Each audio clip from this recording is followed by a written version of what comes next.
6 बचपन के दोस्त दुग्गू, छुक्कू, होरीलाल, नंदिनी, बेबो और नैना गांव के किनारे खड़े थे।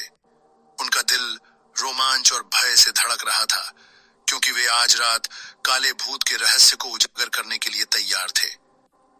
डरो मत, चलो, दुग्गू ने कहा। उसकी आवाज में थोड़ी घबराहट थी।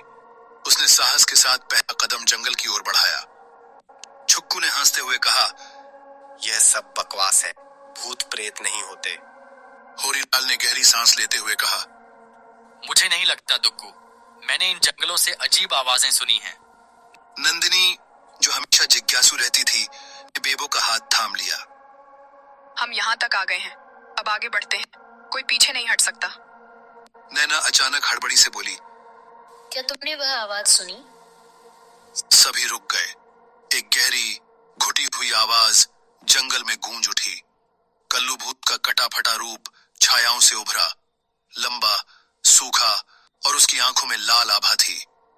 यह स्थान छोड़ दो, नहीं तो तुम मेरी शापित दुनिया में शामिल हो जाओगे। कल्लू भूत ने गरजते हुए कहा।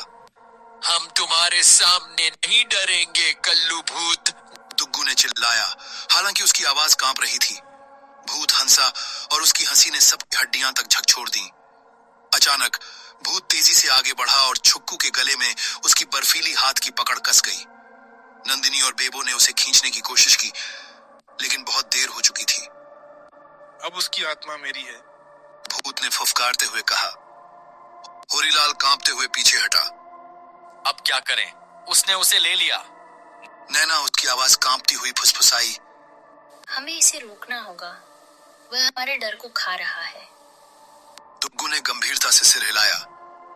हम इसका सामना करेंगे साथ में। गांव में दुग्गू, छुक्कू, होरीलाल, नंदिनी, बेबो और नैना का कोई निशान नहीं था। सिर्फ काले भूत की हंसी की गूंज जो हवा में लहराते हुए बसी थी। और इस तरह काले भूत का शाप जारी रहा।